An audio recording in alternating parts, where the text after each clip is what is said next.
derechos al pagar un seguro y a la atención médica. Don Fernando, muy buenos días. ¿Está con el micrófono apagado?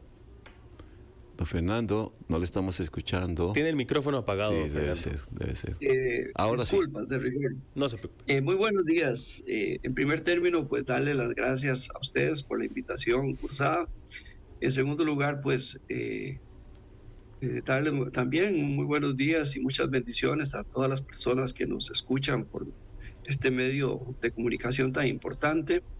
Y finalmente, pues estamos a la orden de ustedes para dar respuesta a las distintas interrogantes y compartir comentarios. Claro. Y demás consideraciones que ustedes consideren pertinentes. Bueno, vamos a aprovechar el tiempo lo que más podamos entonces, don Fernando. La primera pregunta es básicamente como le decía Ángelo, si la salud sigue siendo ese gran tema, esa gran preocupación de quienes recurren a la sala cuarta, o encabeza otro tema, otra preocupación de la gente, ¿algún otro tema a nivel nacional?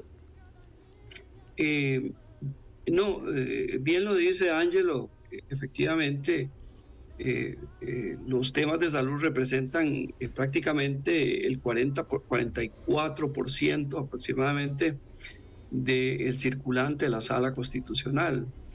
Es decir, el servicio de administración de justicia, donde más lo requieren los habitantes de la República, es precisamente en los temas de salud. En eso no cabe duda de que la afirmación del colega es una afirmación certera y conforme a la realidad. 40%. ¿Y el resto se distribuye cómo? ¿Qué es lo que más recursos de amparo está colocando la gente?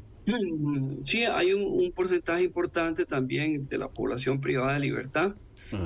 Y luego el otro porcentaje importante tiene que ver con derecho de petición y acceso a la información. Creo que en esos tres componentes podríamos tener un 70% de ese 90% de los recursos de amparo que representa el circulante de la sala constitucional. Salud, privados de libertad y derecho de petición y acceso a la información pública. Don Fernando, muy buenos días. En el caso de salud, ¿tienen ustedes, no sé, tal vez debida la información sobre cuáles son los procedimientos por los cuales más recurren las personas a la sala constitucional? Es decir, si es por cirugía de algún tipo en específico, si es algún centro médico en específico el que más, al que más le reclaman. Sí tenemos esos datos. Básicamente, el reclamo de los usuarios de los servicios de salud tiene que ver con la deficiente prestación del servicio. Y eso está referido concretamente a las listas de espera. Una lista de espera referida también a temas que requiere una persona una determinada cirugía, una persona que requiere un procedimiento, es decir, un TAC, una radiografía, un electrocardiograma, etcétera.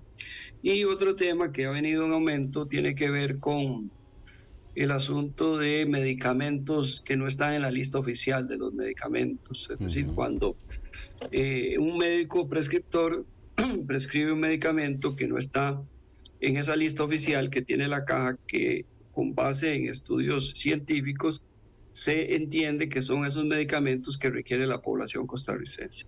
En cuanto a quiénes son los que más se requieren, digamos, para poner en términos jurídicos, quiénes son las partes recurridas, generalmente son los hospitales élites, es decir, básicamente el San Juan de Dios, el México, el Calderón Guardia, el Max Peralta, el hospital San Vicente de Paúl, de Heredia, etcétera. ¿Sí? Don Fernando, ¿qué implica para la Caja Costarricense del Seguro Social estos amparos? Digamos, si la Sala Constitucional los acoge y da lugar al alegato de algún asegurado, ¿qué implica para la Caja? Bueno, ellos conlleva pues necesariamente cumplir con la sentencia y eventualmente ese cumplimiento de sentencia podría provocar alguna alteración en todos los asuntos que ya tiene la caja, o por lo menos los centros hospitalarios o las áreas de salud debidamente planificadas. Es decir, ¿qué implica? Bueno, que eventualmente una persona que presenta un amparo, que se declara con lugar, va a desplazar a otra que está haciendo fila en la lista de espera. Don Fernando, ¿cómo va el seguimiento de todos estos recursos de amparo? Es decir, porque la gente recurre a la sala desesperada, ¿verdad? Claramente por no tener una atención. Una vez se da la resolución del recurso de amparo, donde muchas veces, la mayoría de veces, se le dicta al centro de salud a atender la necesidad del paciente y demás. Si no se cumple, si por parte del centro de salud no se cumple eso, ¿qué sucede? ¿Ustedes también dan seguimiento a esa parte? Por supuesto que sí. Es decir, que las autoridades de salud son muy respetuosas de los fallos de la sala. Lo que ocurre básicamente es que cuando no se cumple, el usuario del servicio de salud entonces viene en una gestión de desobediencia. Entonces la sala lo que hace es pedirle un informe al centro de salud, y si efectivamente no hay una justificación objetiva y razonable, entonces le reitera la orden, bajo el apercibimiento de que de no cumplir se le puede abrir un procedimiento administrativo.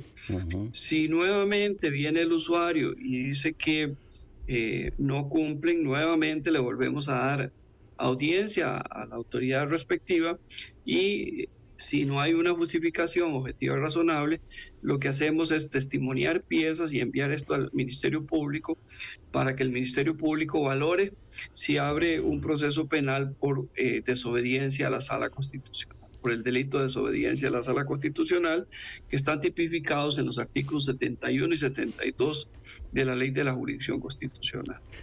Claro, ahora, don Fernando, teniendo en cuenta todo ese escenario que usted nos dibuja por la cantidad de personas con las listas de espera, lo que pasa con los medicamentos, lo que pasa también con los otros recursos de amparo, en algún momento se sobrepasa la capacidad de ustedes trabajando, yo imagino, al ritmo que se trabaja en la misma sala constitucional, teniendo en algún momento, yo no sé si la palabra quepa, pero la voy a utilizar, una avalancha de recursos.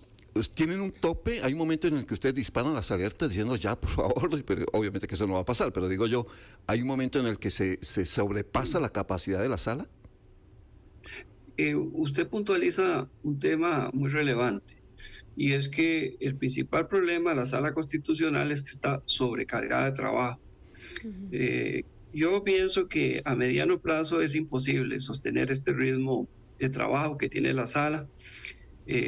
Imagínense ustedes que ayer ya estábamos dictando la sentencia con motivo de la revisión técnica vehicular, me puse a ver, y eso ya la sentencia 30.000 y algo. Es decir, faltando aún 2 meses y medio para que termine el año, ya hemos dictado más de 30.000 sentencias.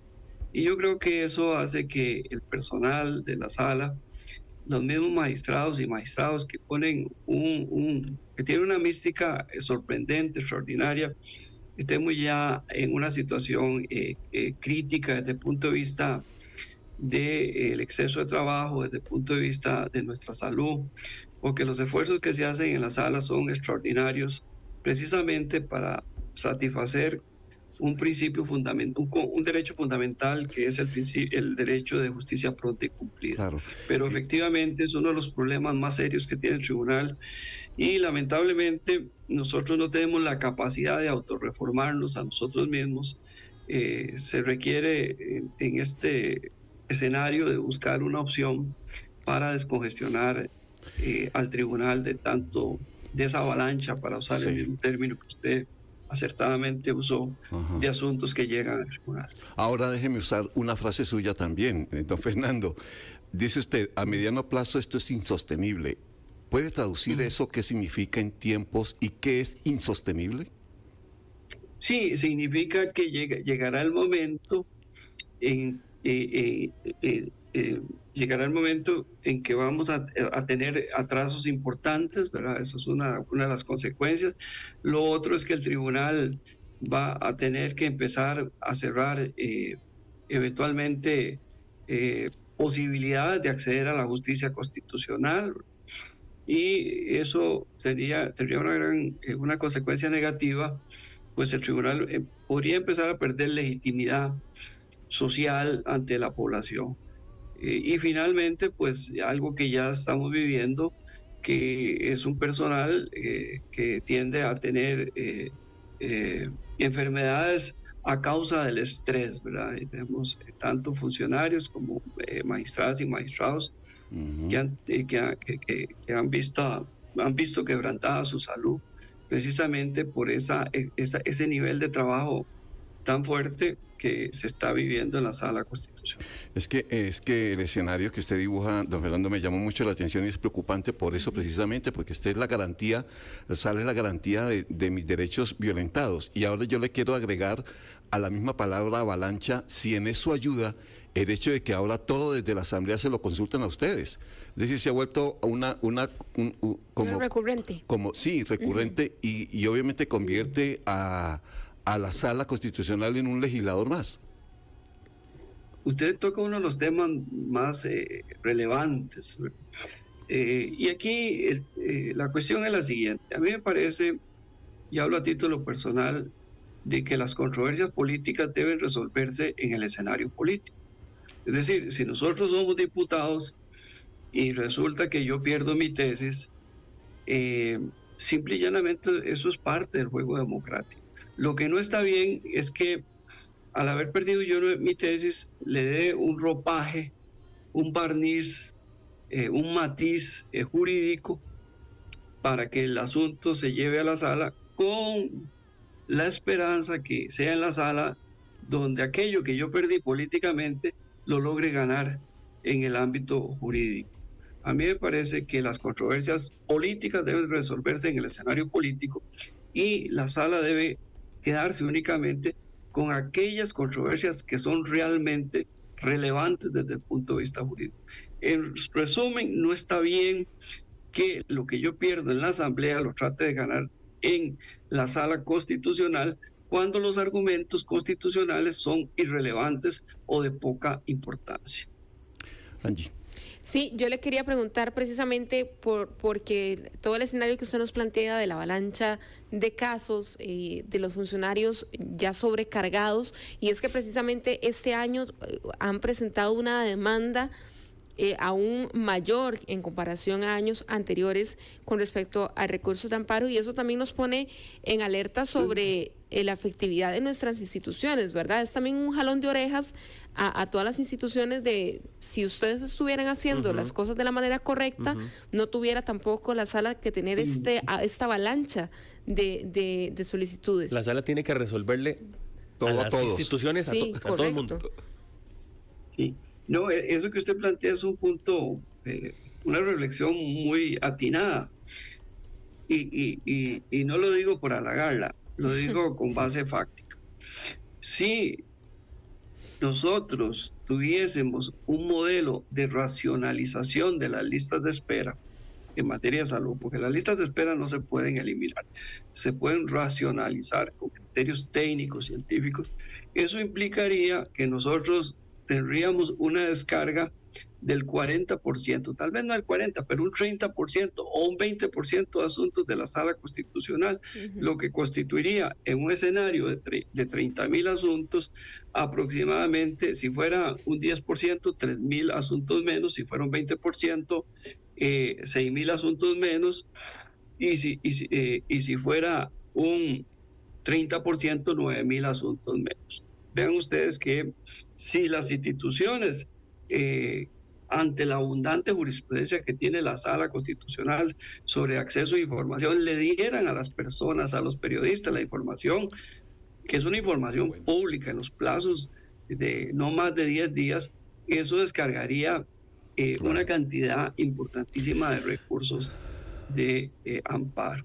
Pero bien lo sostiene usted, en la medida que las instituciones respeten los derechos fundamentales de los habitantes de la República, en esa medida el circulante de la sala evidentemente va a mermar, va a disminuir. Pues don Fernando, Le queremos agradecer muchísimo que nos haya atendido estos minutitos aquí con nosotros, tomándonos un café virtual, teniendo esos escenarios de los que hemos hablado que no son nada halagüeños, lastimosamente. Sí. Un oyente dice que, obviamente, atendiendo reiteradamente los mismos reclamos, deberían corregirse al generador del problema para que no se vuelva a recurrir en lo mismo, nos dice el oyente. Don Fernando, un feliz día. Muchas gracias. No, muchas gracias a ustedes y decirle que en la Sala Constitucional siempre estamos a sus órdenes para Muy cualquier amable. consulta, cualquier entrevista, y que tengan un feliz y muy bendecido día. Ojalá que sí. Amén, Gracias, don igualmente. Fernando. Don Fernando Castillo Víquez, el presidente de la Sala Constitucional esta mañana, nos dijo muchas